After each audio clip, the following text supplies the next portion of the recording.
Gracias por acompañarnos en este podcast, producido por el equipo de producción de Voz Evangélica de América, Radio Bea. La audaz aventura, la vida de Mari Slessor.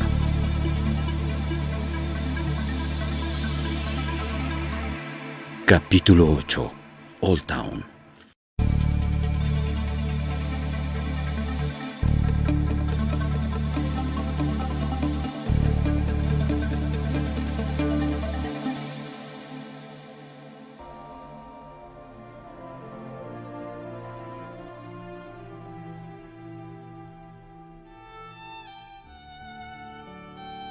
Mari iba sentada en un asiento de cuero. El tren traqueteaba y se balanceaba entre Liverpool y Dundee. La campiña escocesa resbalaba ante sus ojos e intentó descansar. Mucha gente acudiría a la estación del ferrocarril para recibirla. Mari lo sabía por experiencia, por haber acompañado a varios grupos de la iglesia cuando iban a recibir a los misioneros años atrás. Mientras el tren rodeaba hacia su destino, vio un reflejo de su cara en la ventanilla. Aunque había descansado en el viaje a casa, se veía pálida y envejecida, y solo podía andar o mantenerse de pie unos minutos sin tener que sentarse a recuperar el aliento. Ella esperaba que su apariencia no sorprendiera demasiado a la gente, especialmente a su madre y sus hermanas. Por último, el largo viaje tocó a su fin y el tren se detuvo bruscamente en la estación de Dundee. La gente le esperaba en el andén y agitaba las manos con emoción. Mari se levantó y se las arregló para salir a saludarles. Su mamá estaba en primera fila. La hija se echó jubilosa en sus brazos. La señora Slessor se fue con su hija a casa y le preparó una taza de té bien cargado. Sus hermanas Susan y Janie cuidaron con esmero a su hermana. Después de algunos días, Mari se sintió con fuerzas para salir a pasear hasta el final de la calle Oquinada. Mientras se recuperaba, gracias a los cuidados de su mamá y sus hermanas, llegó a una conclusión. Vivir en un edificio sin agua corriente, con un retrete común en el jardín trasero y con unos vecinos sospechosos, no era una vida digna para su familia. Ella quería que su madre y sus hermanas se mudaran a Dundee, a una de las aldeas cercanas a la ciudad. Su familia pensó que era una idea fantástica. Es más, ya antes la habían considerado, pero no ganaban suficiente dinero para hacerlo realidad. Tendida en el sofá, una semana tras otra, Mari concibió un plan que ayudaría a que fuera posible. Todos los misioneros presbiterianos unidos de Calabar recibían la misma cantidad de dinero, 70 libras al año, para su sostenimiento. No obstante, la vida en la casa de misión de Ducktown era costosa. Todos debían contribuir a sufragar los gastos que ocasionaba el recibimiento de los huéspedes europeos, así como el mantenimiento de los muchos criados que cocinaban y limpiaban la casa y en la compra de comida importada. Esto significaba que Mari gastaba casi hasta el último penique de sus ingresos anuales. Mari comenzó a ahorrar el dinero que gastaría si viviera en Ducktown. Cuanto más lo pensaba, más se daba cuenta de que nunca sería feliz en un lugar tan civilizado como Dundee. Deseaba vivir en la selva, dormir en una choza de barro y cocinar al aire libre. Se preguntó si habría una posibilidad de que se le permitiera hacer eso. Al fin y al cabo, había sobrevivido su primera etapa en Calabar, algo que muchos otros misioneros no habían conseguido. Decidió entonces solicitar otro destino misionero, esta vez un lugar más remoto. Si viviera y comiera como los nativos, no necesitaría dinero alguno. En ese caso podría enviar una buena parte de las 70 libras para poder ayudar a su mamá y sus hermanas.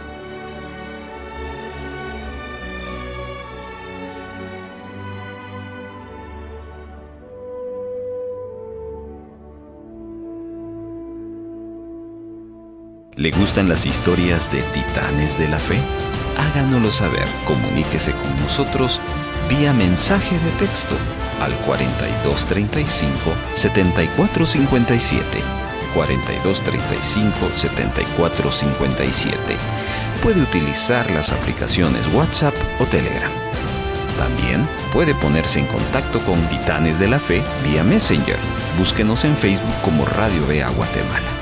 O bien, llámenos de lunes a viernes de 9 de la mañana a 4 de la tarde. Nos encantaría saber su opinión sobre el programa Titanes de la Fe. Esto es Titanes de la Fe.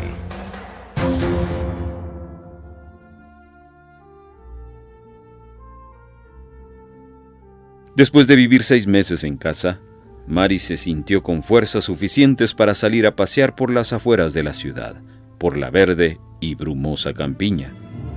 Eran lugares muy tranquilos. Durante estos paseos, Mari consideró la posibilidad de conferenciar en las iglesias de Escocia, aunque siempre les había sido difícil dirigirse a una gran audiencia de adultos. A veces se le hacía tal nudo en el estómago que era incapaz de decir nada. Sin embargo, no tuvo ningún problema cuando hizo la gira con las otras 2 Maris antes de su partida para Calabar. A ellas les gustaba hablar en público y Mari dejaba que ellas se encargaran de comunicar los mensajes, pero las cosas eran ahora distintas. Puesto que ya se sentía mejor, la Junta de Misiones concertaría reuniones para ella en unas 100 iglesias de Escocia, si no más. Mari dio comienzo a su gira a principios de 1880. Antes hubiera preferido enfrentarse sola a un leopardo en la selva que a estas grandes audiencias deseosas de escuchar hablar acerca de su labor misionera en África. Pero de una u otra manera, se armó de valor. Pensó que lo más acertado sería contar sus experiencias, de modo que les habló del rey Ello, de la hechicería que gobernaba la vida de los pobladores de Calabar y de los niños que iban a la escuela y que estaban aprendiendo a leer la Biblia. Cuando la gente le preguntaba qué quería hacer cuando volviera a África, ella les decía la verdad. Quiero penetrar en el interior de África, en donde nunca se haya establecido una misión cristiana, y trabajar a favor de los nativos que nunca hayan oído hablar de Jesús. El pueblo Okoyón la atraía de una manera especial. No obstante, sabía bien que tenía pocas posibilidades de abandonar los bien arreglados céspedes y las reuniones del té de la casa de misión de Ducktown. El reverendo Anderson no aprobaba que mujeres jóvenes y solteras se aventuraran solas por la selva, y su esposa, a pesar de sus logros y su valentía, estaba de acuerdo con él. Aunque Mari nunca venció su nerviosismo a la hora de dirigirse a grandes grupos de adultos, se encontraba muy cómoda dirigiéndose a los niños. Parecía tener mucho éxito con los pequeños. En una visita que hizo a la localidad de Falkirk, visitó la escuela. Para 2 niñas, Janet Bright y Martha Picot, fue de mucha inspiración lo que ella les contó y le pidieron que les escribiera. Mari aceptó, pero no se imaginó que estas jovencitas la seguirían hasta Calabar. Por fin, 16 meses después de volver a casa, la Junta de Misiones decidió que había llegado el momento de que Mari regresara a Calabar. Esta escribió a la Junta rogando que le permitieran ir hacia el interior del país, o al menos hasta uno de los puntos de misión vacantes que salpicaban la zona. Esperó con nerviosismo, pero la respuesta no llegó. Mientras tanto, Mari trasladó a su mamá y sus hermanas de la contaminada ciudad a la soleada casita de campo en Dunfield, una pequeña aldea a los alrededores de Dundee. Mari prometió que se las arreglaría para enviarle dinero para ayudarlas. Por supuesto, Susan y Johnny aún contaban con sus empleos en la fábrica de tejidos. Mari partió rumbo a Calabar con el reverendo Gouldy y su esposa, quienes también habían disfrutado de un permiso temporal. El reverendo Gouldy había vivido en Calabar durante muchos años y tenía compilado un diccionario del idioma efik y algunos manuales de ayuda para la traducción. Mari se alegró por la oportunidad de conocerle y compartir su deseo más profundo. El reverendo Gouldy la escuchó y, aunque no le prometió nada, le dijo que haría todo lo posible por ayudarla. Seguramente hizo algo, porque poco después de que Mari llegara a Ducktown, se le informó que la Junta de Misiones le había concedido el traslado a Old Town. Trabajaría sola y debería tomar decisiones por sí misma. Mari sintió una gran alegría. Old Town estaba a solo 5 kilómetros de Ducktown, pero le daba la oportunidad de probar sus ideas misioneras, y suponía un paso hacia la gente del interior del continente. No perdió tiempo en recoger sus pertenencias y en pedir a un grupo de hombres que la condujesen río arriba.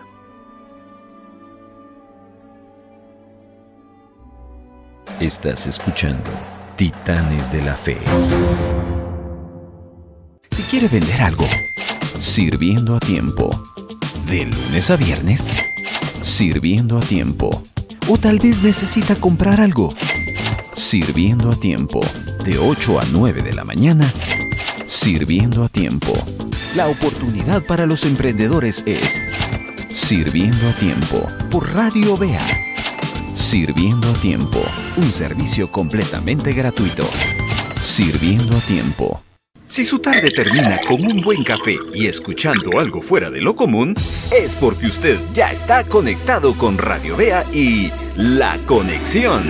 La Conexión. De lunes a viernes, La Conexión. Temas de actualidad, entrevistas y consejos. De 4 a 5 de la tarde, La Conexión. También hay música, enseñanzas bíblicas y oración. La Conexión. Para cerrar su día con algo diferente. La Conexión. Conéctese. La Conexión. En esta época de restricciones, Radio Vea abre la puerta. Edifíquese escuchando Tiempo Devocional. Cantamos, oramos y compartimos la palabra. Todos los domingos hay un tiempo para edificarse. En la mañana desde las 9 y por la tarde a las 6. Por el 1570. Toda la plataforma en línea y en las redes sociales, en Facebook y YouTube. Tiempo Devocional. En concierto, una hora para cantar y aprender. La música cristiana se disfruta más si la entendemos. Escuche la selección musical que preparamos en cada programa de En Concierto, que va acompañada siempre de un aprendizaje sobre la música.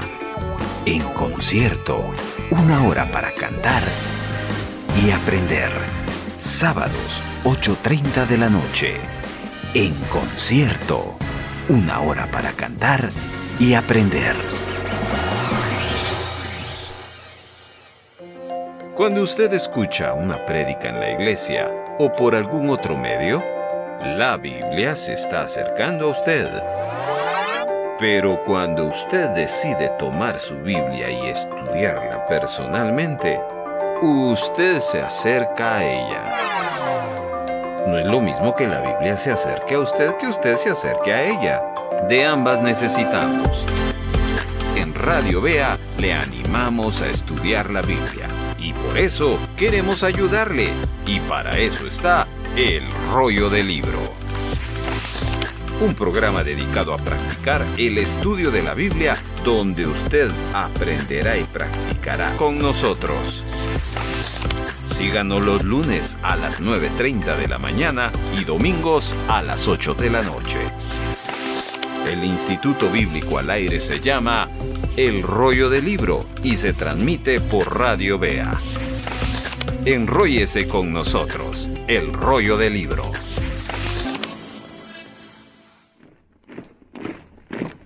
Ya son muchos los que forman parte de este gran ejército.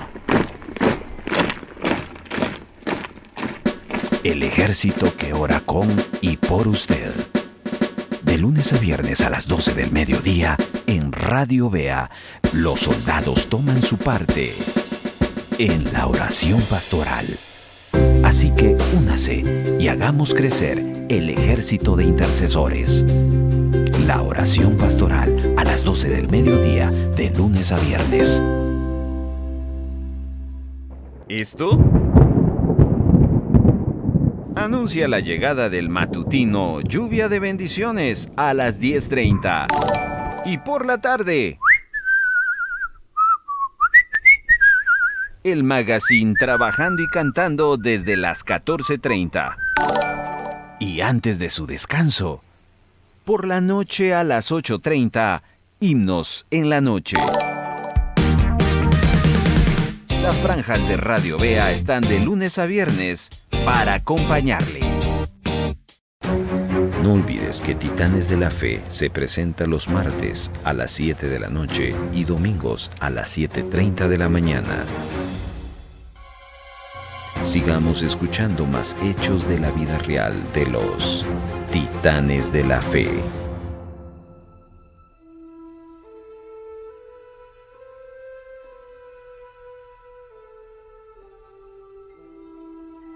Mientras los hombres remaban, Mary reflexionaba en todo lo que conocía de Old Town. La localidad no tenía una historia pacífica, al menos eso era seguro. Fue una de las primeras poblaciones en donde el reverendo Hop Guidel comenzó su obra misionera en 1846. Pero en esa época, las cosas no salieron bien. El jefe Willie Tom Robbins, como así mismo se llamaba, era un hombre brutal que no estaba dispuesto a escuchar a los misioneros. Al contrario, decidió continuar las costumbres de sus antecesores. En 1855 el jefe Willie enfermó y al darse cuenta que estaba a punto de morir, hizo que todas sus esposas, hijas, esclavas y criados fueran encadenados dentro de su propiedad. Dio instrucciones a su hijo mayor para que todos fueran asesinados cuando él muriera. En total, eran varios centenares de personas. Los comerciantes británicos se sintieron ultrajados y convencieron al cónsul británico para que enviara una cañonera y atacara la ciudad. El cónsul avisó a los misioneros con suficiente antelación para que evacuaran la población antes de su bombardeo. Lo que las cañoneras no consiguieron, el fuego subsiguiente lo consiguió. Desde entonces los habitantes de Old Town habían reconstruido la mayor parte de la localidad, pero seguían teniendo resentimiento contra los británicos. Aunque los misioneros fueron tolerados por cortos periodos de tiempo, no se les dispensaba un recibimiento entusiasta. Tan pronto como se bajó de la canoa en Old Town, Mary vio una calavera colgada de un poste en alto. Se asustó. ¿Era aquello una advertencia para ella? No estaba segura, pero un escalofrío recorrió su espina dorsal mientras se dirigía a la choza de barro y techo de palma en donde habían vivido los últimos misioneros. El habitáculo estaba en mal estado, sucio y vacío. Mary y los remeros, que los transportaron por el río, se dispusieron a volverla habitable. Les tomó aproximadamente 1 hora. Lavaron los desechos con agua del río. Colocaron un pequeño catre de hierro contra la pared del fondo y pusieron la puerta en sus goznes. Mary les dio las gracias encantada y diciéndoles que notificaran a los misioneros que ya estaban bien instalada en Old Town. No hubo mucho más que Mary necesitara para dar comienzo a su labor misionera. Había decidido vivir en lo posible como un nativo, pues perdía mucho tiempo tratando de mantener el estilo de vida europeo. Comía lo que compraba a bajo precio en el mercado de la localidad: maíz, frijoles, ñame, frutas, pollo delgaduchos, peces del río y, por supuesto, aceite de palma, puesto que comía las cosas típicas del lugar. Era más fácil preservar estos alimentos que la mantequilla, el tocino, el cordero, los huevos, la harina y el azúcar, los cuales decían ser almacenados con preocupación para que no se dañaran por causa de la humedad y de los insectos. Mary podía acercarse cada día al mercado y comprar alimentos frescos. Pudo también emplear a una chica nativa que le sirviera de cocinera sin tener que enseñarle a preparar empanadas de carne ni tortas de harina. La única cosa que Mary no estuvo dispuesta a perder fue su taza de té por las mañanas. Podía permitirse este lujo. Viviendo de esta manera, pudo ahorrar dinero y enviárselo para ayudar a su mamá y sus hermanas. Poco a poco la gente de Old Town fue aceptando a Mary. Ella ya conocía a algunos niños que habían asistido a la escuela de Duketown por algún tiempo y habían hecho amistad con sus familias. La primera preocupación de Mary fue conseguir que estos niños regresaran a la escuela. Montó una escuela en Old Town y otras en las aldeas próximas de Qua y Akim. También contaba con algunas medicinas básicas. No pasó mucho tiempo para que le pidieran que mediara en las disputas entre los indígenas.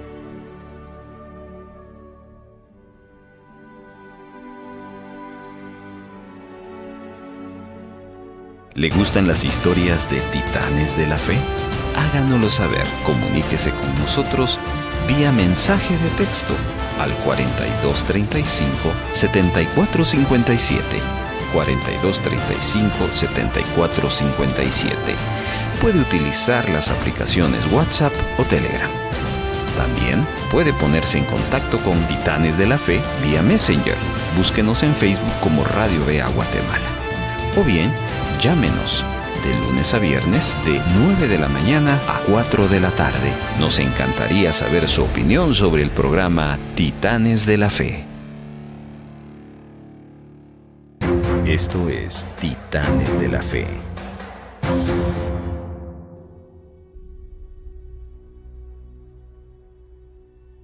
Una mañana, poco después de llegar a Old Town, Mary abrió la puerta de su choza y ahí mismo, en el suelo, se encontraba un bebé dormido. Lo recogió, lo arrulló en sus brazos y buscó alguna pista para saber quién y por qué lo había dejado allí. No sospechó de nadie. Sujetó al niño con un brazo, encendió el fuego que había dispuesto la noche anterior y preparó una taza de té. Dio unas cucharaditas al niño sin saber qué hacer después. El sol ascendió en el cielo y llegó la asistente de Mary. «¿Tienes un bebé?», dijo apenas sorprendida la mujer. «Sí», replicó Mary, «pero no sé quién lo trajo». La chica se encogió de hombros y se agachó al lado del fuego. «Tú eres una mujer compasiva», dijo ella. «Te traerán más niños».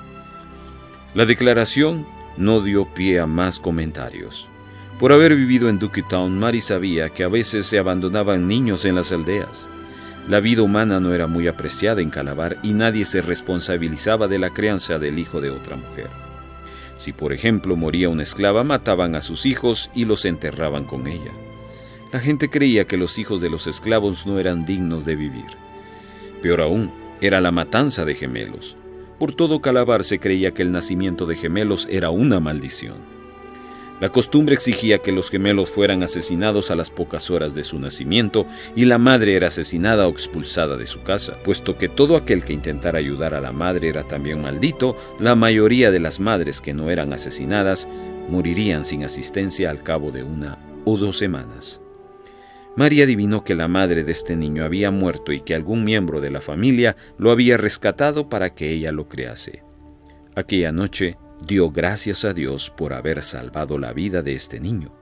A pesar de estar separado de su madre y de sus pechos, el bebé comenzó a crecer. Mary empezó a llevarlo con ella en sus recorridos dominicales. Todos los domingos, Mary empleaba a 2 chicos para que llevaran un palo con una campanilla izada. Cuando llegaban a una aldea, tocaban la campanilla y esperaban que la gente se congregara. Si no lo hacían, ella iba y los atraía al lugar de reunión. Extendía un mantel sobre una superficie plana, abría la Biblia y predicaba. Después del culto, la gente le rogaba que fuera a visitar a los enfermos.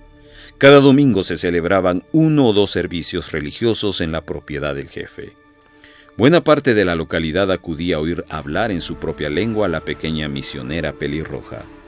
Solía ser de noche cuando Mary y los que le acompañaban volvían a Old Town. Tal como la asistente de Mary había predicho, muchos otros bebés siguieron al primero hasta que la choza de Mary estuvo llena a rebosar. Mary hizo un viaje especial a Ducktown para solicitar ayuda. Su plan consistía en que otra mujer soltera fuera a ayudarla para cuidar a los niños y así permitirle continuar predicando y tratando las numerosas enfermedades de los nativos. Mary ayudaría a la otra misionera a establecer un orfanato y capacitaría a algunas de las chicas de su localidad. Cuando Mary llegó a Ducktown, supo que no podría contar con ninguna voluntaria de inmediato. La enfermedad había vuelto a cobrar la vida de otros misioneros. Mary llegó justo cuando Mamie Anderson cayó enferma. Su esposo había enfermado antes que ella, y Mamie lo cuidó de día y de noche, como cuando Mary contrajo la malaria. El reverendo Anderson sobrevivió, pero la fatiga de sus desvelos aceleró la muerte de su esposa. La pérdida de Mamie sorprendió a todos. Todos habían asumido que Mamie podría soportar cualquier cosa.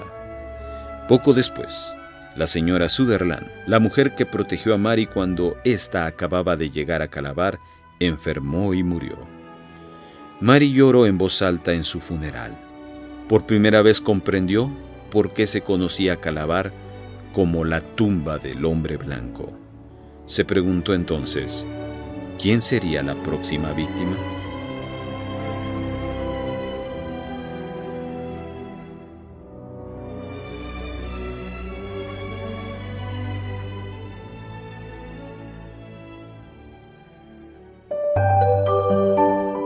Voz Evangélica de América, Radio Bea.